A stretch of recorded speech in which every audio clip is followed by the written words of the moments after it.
الحمد للہ وکفا سلام علی عبادہ الذین اصطفیٰ اما بعد۔ پچھلے چند دنوں سے قرآن پاک کے فضائل بیان کیے جا رہے ہیں۔ کل کی مجلس میں ہم نے یہ بھی کہا کہ قرآن پاک وہ کتاب کہ اللہ نے اس کی حفاظت کی ذمہ داری اپنے ذمہ لی ہے۔ قرآن پاک ہی کے فضائل میں سے ہے کہ اللہ نے اس کو یاد کرنا آسان کر دیا۔ قرآن پاک کے فضائل میں سے یہ بھی ہے کہ وہ باطنی بیماریوں کے لیے بھی شفا ہے، ظاہری بیماریوں کے لیے بھی شفا ہے۔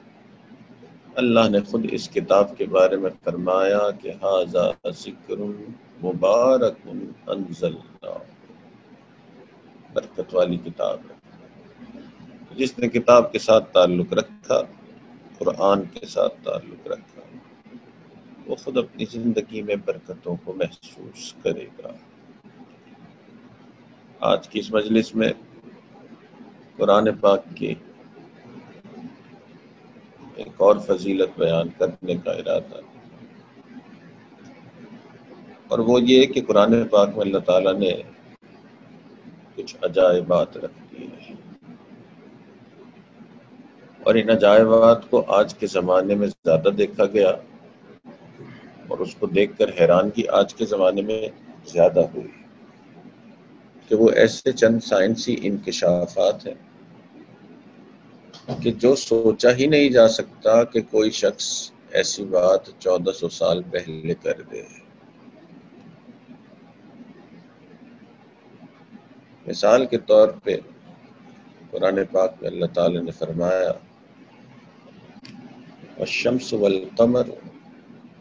کل فی فلک یسبحون، چاند سورج جو بھی آسمان میں ہے سب کچھ ایک مدار میں گھومتا ہے۔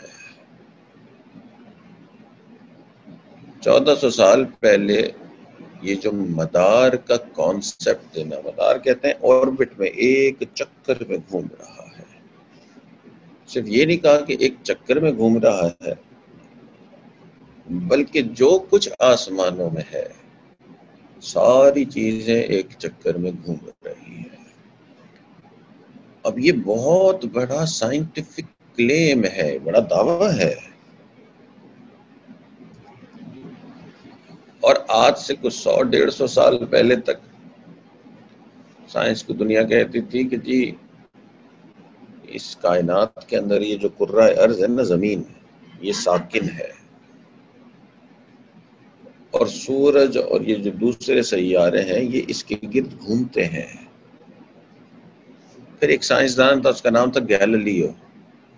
آج سے کچھ 100-150 سال پہلے، وہ پہلا شخص تھا، اس نے کہا کہ نہیں، اس نے یہ کہا سورج ساکن ہے، زمین اس کے گرد گھومتی ہے۔ یعنی 100-150 سال پہلے تک تو سورج کی ساکن ہونے پر یہ سائنسدانوں کا اتفاق تھا، اور یہ نئی چیز تھی کہ جی زمین گھومتی ہے اس کے گرد۔ اس کے برعکس قرآن یہ کہتا تھا کہ یہ ہر چیز گھوم رہی ہے، یعنی ہر چیز گھوم رہی ہے سے مراد سورج بھی گھوم رہا ہے، چاند بھی گھوم رہا ہے، زمین بھی گھوم رہی ہے۔ پھر آج سے 60-70 سال پہلے جب خلا کے اندر ایک بڑا ٹیلیسکوپ ڈالا گیا، اس کا نام ہبل ٹیلیسکوپ تھا، تو وہاں سے انہوں نے اصل صورتحال دیکھی کہ ہو کیا رہا ہے اسپیس کے اندر، اور تب انہوں نے یہ دیکھا کہ نہیں، یہ بات صحیح ہے کہ زمین سورج کے گرد گھوم رہی ہے، سورج زمین کو لے کے، باقی سارے سیاروں کو لے کے، اور وہ بھی گھوم رہا ہے، چاند زمین کے گرد گھوم رہی ہے، اور جو سورج ہے وہ ایک ستارہ، ایسے 600 سے 800 ارب ستارے ہماری گیلیکسی میں موجود، یہ ساری گیلیکسی بھی گھوم رہی ہے۔ اللہ اکبر! تو 1400 سال پہلے ایسے کہہ دینا کہ جو کچھ آسمان میں ہے وہ ایک مدار میں گھوم رہا ہے اور ساری چیزیں ایک مدار میں گھوم رہی ہیں، یہ ایک قسم کا چکر لگتا ہے، اسی لیے تو 24 گھنٹے میں یہ چاند زمین کے گرد گھوم لیتا ہے، اور یعنی ایک مہینے میں گھوم لیتا ہے، اور سورج جو ہے، زمین جو ہے وہ سورج کے گرد ایک پورے سال میں گھوم لیتی ہے، اس کا مطلب بالکل پرفیکٹ ایک مدار ہے۔ اسی لیے مسجد میں دائمی نقشہ اس لیے تو بنا ہوتا ہے کہ بالکل ایک مدار ہے۔ تو یہ مدار، پہلے تو کہنا کہ یہ چیزیں مدار میں گھوم رہی ہیں 1400 سال پہلے عجیب و غریب بات ہے نا، کسی کو کیا پتا کہ آسمان میں کیا چیز ہو رہی ہے، اور پھر یہ کہہ دینا کہ ہر چیز مدار میں گھوم رہی ہے، یہ تو پھر بہت بڑا سائنسی دعویٰ ہے۔ تو قرآن پاک کی فضائل میں سے جو فضیلتیں آج کے دور میں نظر آتی ہیں، یہ سائنسی انکشاف، سائنسی دعوے قرآن کے۔ اسی طرح جب انسانوں نے یہ فیصلہ کیا، یا ترقی یافتہ ملکوں نے یہ فیصلہ کیا کہ جی ہم نے چاند پہ جانا ہے یا مریخ پہ جانا ہے، تو اس پہ کافی ساری ریسرچ ہوئی کہ جی جانا ہے تو کیا دیکھنا ہے، تو سب نے کہا کہ جی یہی ڈھونڈنا ہے کہ کوئی انسانی زندگی کسی اور سیارے پہ موجود ہے یا نہیں ہے۔ انسانی زندگی دوسرے سیارے پہ موجود ہونے کی نشانیاں کیا ہوں گی، اس کے اوپر بہت ساری ریسرچ ہوئی، بہت سارے لوگوں نے اپنی پی ایچ ڈی ریسرچ اسی میں کی، آج بھی لوگ کر رہے ہیں۔ تو مختلف لوگوں نے مختلف اپنی رائے دی، کئی سارے سالوں کے بعد سارے سائنسدان ایک بات پہ متفق ہو گئے ہیں کہ جتنی بھی جگہوں پہ ہم جانے کی کوشش کریں گے، چاہے وہ مریخ ہے، چاہے وہ چاند ہے، چاہے وہ کوئی اور جگہ ہے اس خلا کے اندر، اگر انسانی زندگی ڈھونڈنی ہے تو انسانی زندگی ڈھونڈنے کے لیے پانی ڈھونڈنا ہوگا۔ جہاں پانی ہوگی وہیں انسانی زندگی ہو سکتی ہے، جہاں پانی ہے وہاں زندگی ہے، اور جہاں زندگی ہے وہاں پانی ہے۔ تو ابھی بھی دور کے کسی سیارے کو بھی دیکھتے ہیں تو سائنسدان یہ کہتے ہیں کہ وہاں ہمیں تھوڑی سی آئس نظر آئی ہے، چلو آئس بھی ایک پانی کا ایک فارم ہے۔ تو جب وہ بتانا چاہ رہے ہوتے ہیں کہ شاید اس سیارے پہ اتنی دور وہ سیارے اس پہ زندگی ہے، تو وہ ہمیشہ یہی بتاتے ہیں پانی ہے یا نہیں ہے، کہ ٹیلیسکوپس ہیں بڑے بڑے، تو دیکھا جا بھی سکتا ہے کہ جی کیا ہے کیا نہیں ہے۔ تو سائنسدانوں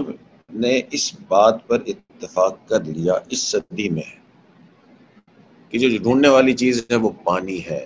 کہ جب پانی ہوگی تو زندگی ہوگی۔ اور اللہ تعالیٰ نے اپنے مبارک کلام میں 1400 سال پہلے فرمایا وَجَعَلْنَا مِنَ الْمَاءِ كُلَّ شَيْءٍ حَيٍّ، کہ ہم نے پانی کے ذریعے سے ہر چیز کو زندگی بخشی۔ تو 20ویں اور 21ویں صدی میں ریسرچ ہوئی، لاکھوں سائنسدانوں نے یا ہزاروں سائنسدانوں نے ریسرچ کی، اور جس نتیجے پہ پہنچے، قرآن پاک نے 1400 سال پہلے یہ والا اصول بتا دیا کہ جہاں پانی ہوگا وہاں زندگی ملے گی۔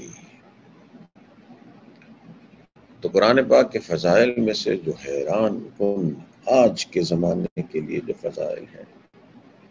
وہ قرآن پاک کے سائنسی انکشافات ہیں۔ مسلمان سائنسدانوں نے اس پہ بڑی بڑی کتابیں بھی اب لکھی ہیں، کیونکہ یہ سائنسی انکشافات جو ہیں قرآن میں بھی ملتے ہیں اور نبی علیہ الصلوۃ والسلام کی مبارک سنت میں بھی ملتے ہیں۔ اللہ تعالیٰ ہمیں ان تمام چیزوں سے استفادہ حاصل کرنے کی توفیق عطا فرمائے۔ وآخر دعوانا الحمدللہ رب العالمین۔ دعا کریے الحمدللہ رب العالمین، والصلاة والسلام علی سید الانبیاء والمرسلین، اللهم إنا نسألك علما نافعا وعملا متقبلا ولسانا ذاكرا وقلبا خاشعا ورزقا واسعا وشفاء من كل داء. وصلى الله تعالى على حبيبه سيدنا محمد وعلى آله وأصحابه أجمعين